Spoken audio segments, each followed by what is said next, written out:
It feels like every day there's something new demanding our attention, but how do we tell what's just noise and what's actually useful for our learning experiences? Trying to figure this out on your own is incredibly time consuming and challenging, especially with AI in the mix. That's why I have to give a huge shout out to the University of Massachusetts Amherst instructional design team for stepping up to this challenge. Their EdTech Ideas Digest is a monthly resource packed with strategies, tools, and insights to support instructors and instructional designers as they adapt to changing student needs and advancing technology. They just released a downloadable special edition that covers what students really want from classroom technology, how to use AI to develop sharper, more effective learning objectives, design tips for creating truly accessible course syllabi, an accessibility starter kit perfect for beginners and pros, a Canvas course checklist to ensure your online course is ready to launch, and much more. This is easily the best resource I've read in a long time. Practical, simple, to the point, and something you should absolutely read today. Go down below inside of the show notes to be able to access this edition of the digest. And with that being said, let's start the show. Learning nerds, and welcome on into the nerdiest podcast that you're going to hear today. I'm your host. My name is Dr. Luke Hobson. I'm an instructor and assistant director of instructional design, a blogger, podcaster, and overall, I am a learning nerd. I consider it my passion and my purpose to be able to help you when it comes to designing meaningful, relevant, and interesting kinds of learning experiences. And of course, you can find all of the resources that I have for you over at drlukehobson.com. Today's episode is taken directly from the latest edition of the newsletter, Confessions of a Learning Nerds, over on LinkedIn. Be sure to subscribe to that if you haven't already. And this entire edition, it kind of came to me with scrolling up and down on my feed on LinkedIn and seeing some of the responses that I've been getting from some of the latest students that I've been working with and hearing more about why are they currently signing up for the courses that I have been offering.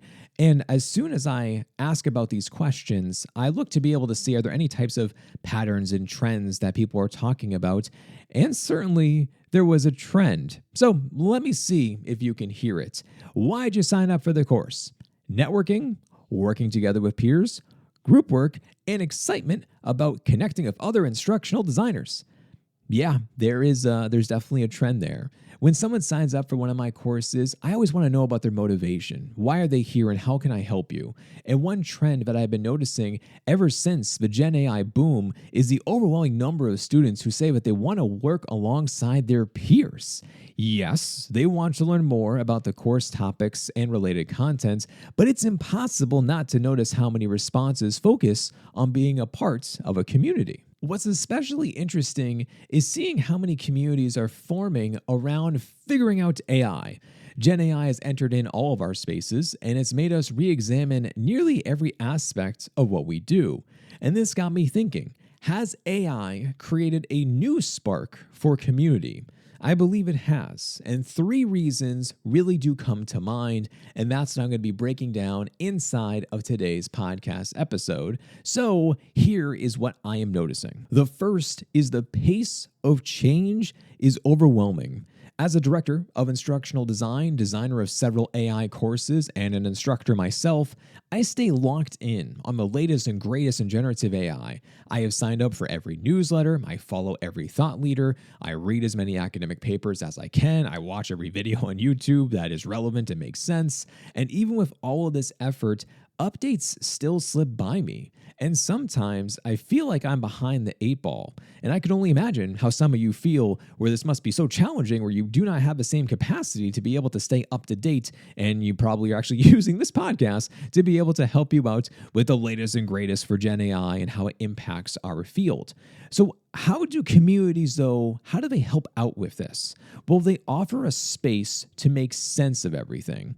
If you don't have time to experiment with every new tool, and let's be honest, nobody does, learning from one another becomes essential. Communities allow us to share insights, voice concerns, clarify confusion, and collectively interpret what new tools and models actually mean for our field. When it comes to generative AI, it's not sustainable to learn in isolation, and that's why communities are so amazing. The second reason is that trust and authenticity are becoming scarce. Every time I read something online, my first thought is, was this generated by AI or was it actually written by a real person? And it's alarming how much generated content shows up immediately. Even now, as I'm writing this article and as I'm recording this podcast episode, I have lo-fi music playing in the background and it's setting a cozy fall cafe vibe kind of scene. And what it looks like is that it is a type of a cafe that's on a lake. There's all the fall trees in the background, the beautiful colors, the decor. It's pretty much taken out of like this New England picture perfect-esque scene right now for what we are currently experiencing in October. It's cute. It's cozy, and of course, it is absolutely positively made with AI. From looking at the picture and from watching the video, I didn't even realize it until I looked in the top left-hand corner, and I'm seeing that on this blackboard, there is a little amount of writing, and I'm looking at that spelling of those words, and I'm like, yeah, nope, that's created with AI. And for a random YouTube video playing background music, that's not so much of a big deal. But when it comes to disseminating real information, well, that's where we run into a huge problem. I obviously don't need to tell you about hallucinations, misinformation, companies illegally scraping data, and unfortunately, the list keeps going on. The point is that people are turning to their communities for feedback and to learn from real experiences. One example of this is that I was asked to speak at 4 different virtual conferences this month. I have a whole bunch coming up, and every single one of them asked me to speak about using generative AI in the course design process. We're only going to see this continue to build and to grow, especially across platforms like with LinkedIn, with Slack spaces, with professional groups and beyond, of just sharing what we are currently experiencing and experimenting and trying to be able to figure this all out together. If you are looking for a specific recommendation on a group to join, mine would be the Useful L&D Community by Dr. Heidi Kirby. She's a great friend of mine. She's been on the show previously for at least 2 episodes, maybe more at this point. I think she's been on for at least 2. Her episodes go way back where they were the ones we were talking about the differences between instructional design and higher education versus corporate America, which were a very couple of popular episodes. You can go back and find those and listen to them. But Heidi's wonderful. Her community's awesome. Definitely go and join that one. And the third is that shared experimentation is better than solo learning. One of the hardest things to sift through is how to actually use the tools you hear about. Their marketing teams do a great job of convincing you that this is the greatest tool on the planet, but when it's finally at your fingertips, it's in your hands, your first thought is often, so how does this actually help me? And this is where community becomes essential. When Google Notebook LM released its latest version, I didn't even hear about it. Then Ross Stevenson shared a quick recording showing how he used it and what the results were. That post pushed me to dive into the update and create an AI narrated PowerPoint video of my latest article. It was interesting, not the best, not the worst, but I shared it online and I shared it with some of my thoughts. A few moments later, I heard from Felix Gazarian, founder of Simval. It's an AI tool that turns text into educational videos. Just like with Notebook LM, I plugged the same article into Simval to see what would actually happen. And it definitely created a much higher quality video and did the things that I was expecting Notebook LM was going to do with animations and style and color schemes and things like this. And you can actually watch the video that I posted by going into the show notes and being able to find it. Very interesting to have a very short, quick, to the point animated video that has a even more quality sounding of a voice that is speaking over the different types of slides. And it did a pretty good job of summarizing my article. What sticks with me is this. If I hadn't seen Ross's post, I never would have tried out Notebook LM, and I never would have discovered Simval.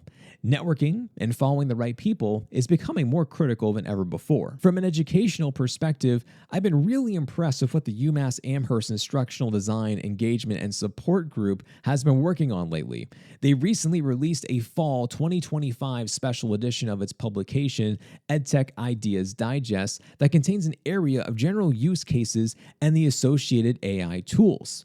Inside of the digest, one of the things that I saw, and once again, go to the show notes to be able to see this, is that they had a very clear-cut case of here is the general use of a tool, such as tools for text, tools for image generation, faculty assistance, classroom assistance for developers, summarization, lit reviews, or for editing, proofreading, and things of this nature.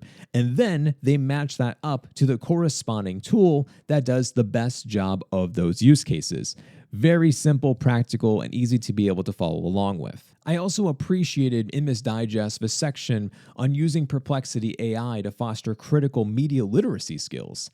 As AI continues to expand in the classroom, it's more important than ever to figure out how to handle this technology effectively, and tools like Perplexity give students a chance to question the accuracy, the credibility, and the bias of the information they receive, encouraging them to think beyond surface-level answers. By comparing AI-generated content with the original sources, students can then strengthen their ability to evaluate information critically and to make informed decisions. And certainly, if you haven't tried it out before, I would definitely give that a shot to be able to experiment and to see what happens. All of this is to say, folks, we are in this together.